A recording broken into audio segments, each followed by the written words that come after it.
അപ്പോൾ ഇന്ന് നമ്മൾ ചെയ്യാൻ പോകുന്നത് ഒരു വെറൈറ്റി മീൻകറിയാണ്. ഞാൻ പല തരത്തിലുള്ള മീൻകറി ഇട്ടിട്ടുണ്ട്. അതായത് നല്ല മുളകരച്ച കുടംപുളി ഇട്ട മീൻകറി, കോട്ടയം സ്റ്റൈൽ മീൻകറി, പിന്നെ കൊഴുത്ത ചാറോട് കൂടിയ മീൻകറി, തേങ്ങ അരച്ച മീൻകറി, ട്രിവാൻഡ്രം സ്റ്റൈൽ മീൻകറി, പല മീൻകറികളും ഇട്ടിട്ടുണ്ട്. ഇന്നത്തേത് വേറെ ഒരു രീതിയിലുള്ളതാണ്.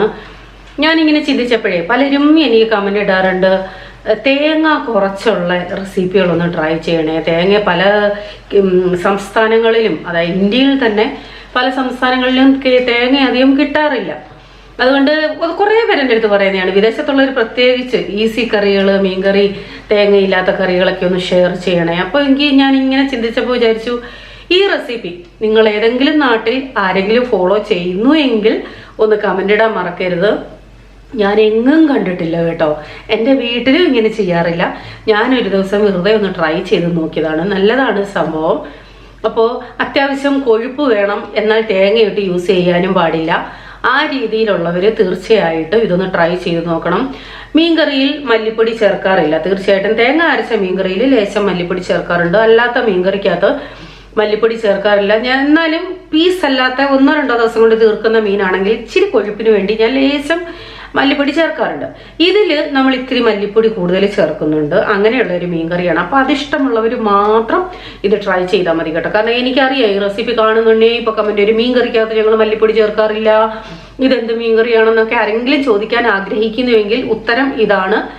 ഇത്തിരി കൊഴുപ്പ് വേണം, പക്ഷെ തേങ്ങ ഇല്ല, തേങ്ങ യൂസ് ചെയ്യാൻ പറ്റാത്തവരുണ്ട്, തേങ്ങ കിട്ടാത്തവരുണ്ട്. അവർക്ക് വേണ്ടിയുള്ള ഒരു റെസിപ്പിയാണ്. താല്പര്യമുള്ളവർ തീർച്ചയായിട്ടും ഒന്ന് ട്രൈ ചെയ്ത് നോക്കണം കേട്ടോ. തീർച്ചയായിട്ടും നല്ല പീസ് മീനുകളിലാണെങ്കിൽ ഞാൻ എല്ലാ വ്ളോഗിലും പറയുന്നത്, ആദ്യമായിട്ട് ആരെങ്കിലും കാണുന്നുവെങ്കിൽ അവർക്ക് വേണ്ടിയാണ് ഈ റിപ്പീറ്റ് ചെയ്യുന്നത് കേട്ടോ. എൻ്റെ വീട്ടിലെ അമ്മയാണെങ്കിൽ മീൻകറിക്കകത്ത് ചേർക്കാറേ ഇല്ല. പിന്നെയും ഞാനാണ് ഒരു ദിവസം കൊണ്ട് 2 ദിവസം കൊണ്ട് തീർക്കണം, ഇത്തിരി കൊഴുപ്പൊക്കെ വേണം, ഇച്ചിരി കപ്പയോ അങ്ങനെ എന്തെങ്കിലും ഒക്കെ ഉണ്ടെങ്കിൽ ഇച്ചിരി ചാറ് വേണം, അങ്ങനെയുള്ള സമയത്തൊക്കെ ആണെങ്കിൽ ഒരു ദിവസം കൊണ്ട് തീർക്കാനുള്ളതാണെങ്കിൽ ഞാൻ ഇത്തിരി കൊഴുപ്പിന് വേണ്ടി മുളക് പൊടി ചേർക്കാറുണ്ട്, മല്ലിപ്പൊടി ചേർക്കാറുണ്ട്.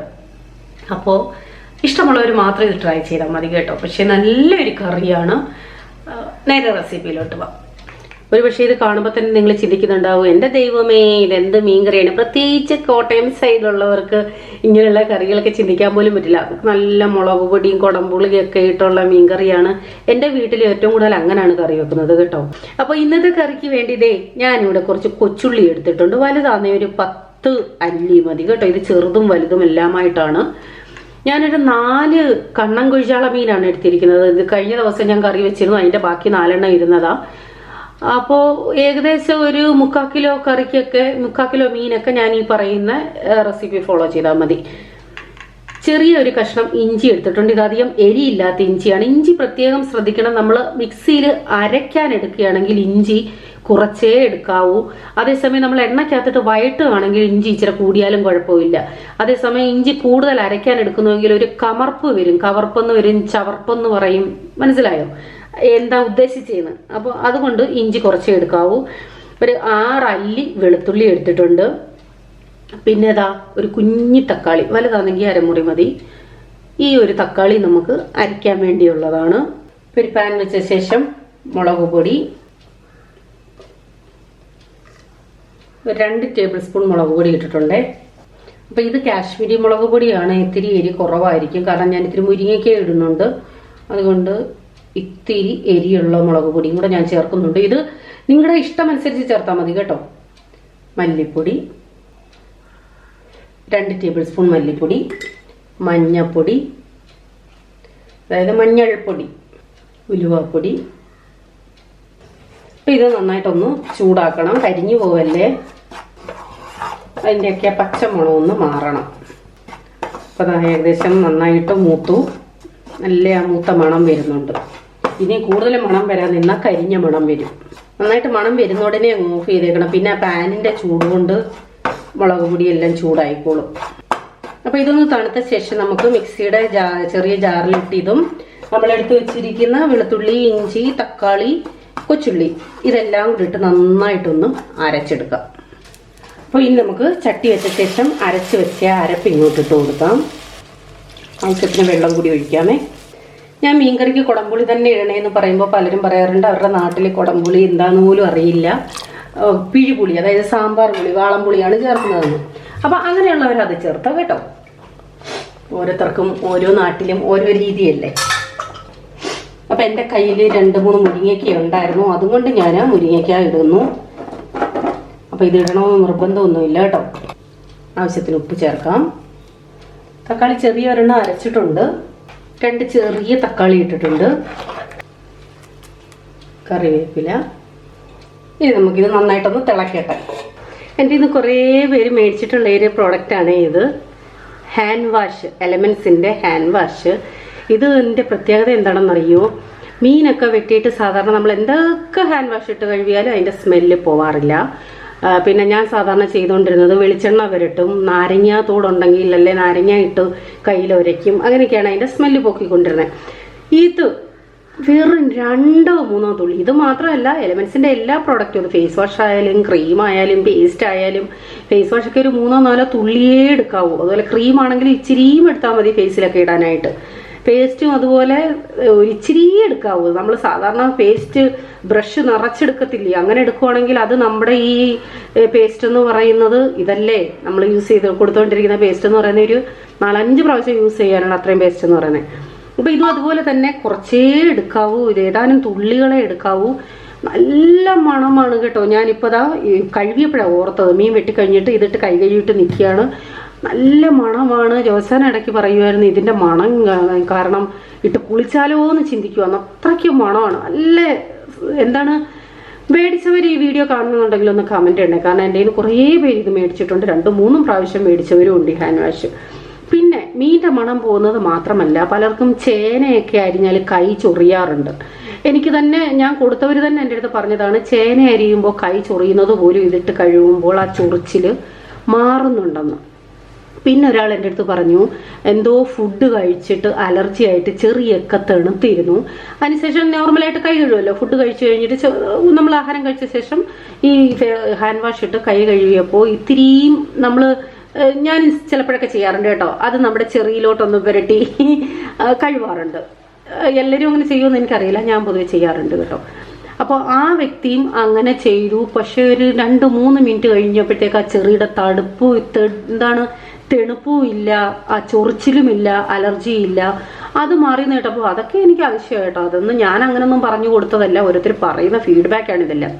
നല്ലൊരു സംഭവം എന്ന് വെച്ചാൽ, മറ്റ് ഹാൻഡ് വാഷുകളുടെ കൂട്ട് വെള്ളം കൂട്ടി മിക്സ് ചെയ്ത് വെക്കരുത്, അത് നശിച്ചു പോകും.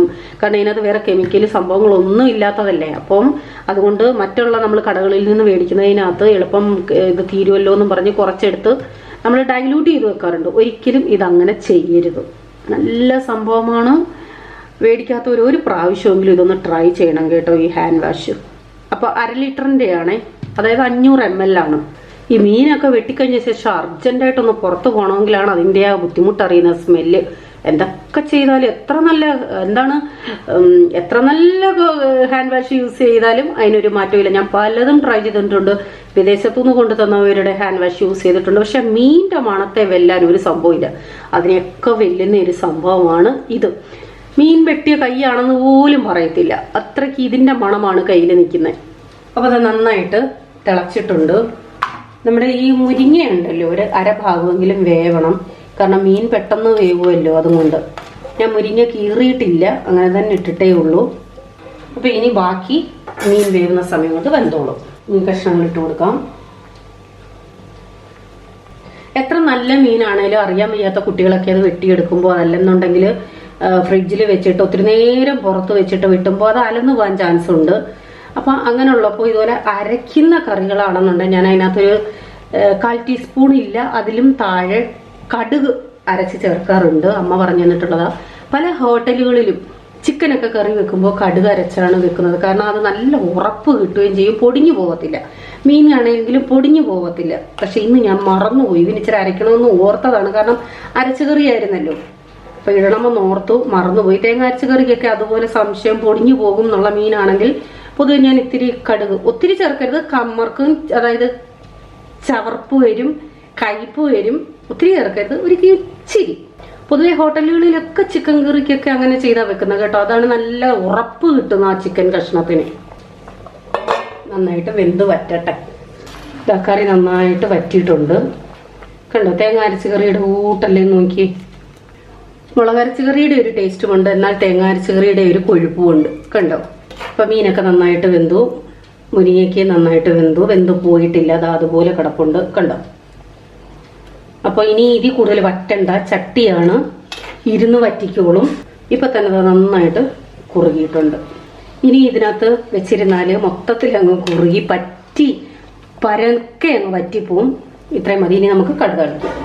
അപ്പോൾ കടുക് തളിക്കാനായിട്ട് വെളിച്ചെണ്ണ തന്നെ എടുക്കണേ. അപ്പോൾ പലപ്പോഴും ഞങ്ങൾ രണ്ടും മാത്രമേ ഉള്ള ഇങ്ങനെയുള്ള കറികൾക്ക് ഞാൻ കടുക് താളിക്കാറില്ല കേട്ടോ. ഇന്ന് പക്ഷേ മുരിങ്ങയ്ക്കൊക്കെ ഉണ്ടല്ലോ, അതുകൊണ്ട് ഒരിത്തിരി ടേസ്റ്റിന് വേണ്ടി കടുക് താളിക്കും. കടുക് താളിക്കുന്നതാണ് നല്ലത്, ടേസ്റ്റ് കൂടുതൽ. കടുക്, കൊച്ചുള്ളി അരിഞ്ഞു വന്നപ്പോൾ ഇത്തിരി കൂടുതലുണ്ട്, ഇത്രത്തിൻ്റെ ആവശ്യമില്ല കേട്ടോ. ഇപ്പോൾ ഇതാ ഉള്ളി നന്നായിട്ട് ചുമന്നു. ഇതിൽ വേണമെന്നുണ്ടെങ്കിൽ ലേശം ഉലുവാപ്പൊടി കൂടി ഇടാം. ലാസ്റ്റിൽ ഇത്തിരി ഉലുവാപ്പൊടി ഇടുന്നാൽ നമ്മുടെ മീൻകറിക്ക് ഒരു പ്രത്യേക മണം കിട്ടും. അപ്പോൾ അതാ നമ്മുടെ വെറൈറ്റി ആയിട്ടുള്ള മീൻകറി റെഡി ആയിട്ടുണ്ട്. എല്ലാവരും ഒന്ന് ട്രൈ ചെയ്യണേ. ഇങ്ങനെ ആരൊക്കെ ചെയ്യുന്നുണ്ടെന്ന് കമൻറ്റ് വിടണം. നല്ല ടേസ്റ്റിയാണ്, നല്ല കൊഴുപ്പുള്ള തേങ്ങയില്ലാത്ത ഒരു മീൻകറി. അപ്പോൾ വീണ്ടും പുതിയ വീഡിയോയുമായി വരാം. Till then bye, God bless you.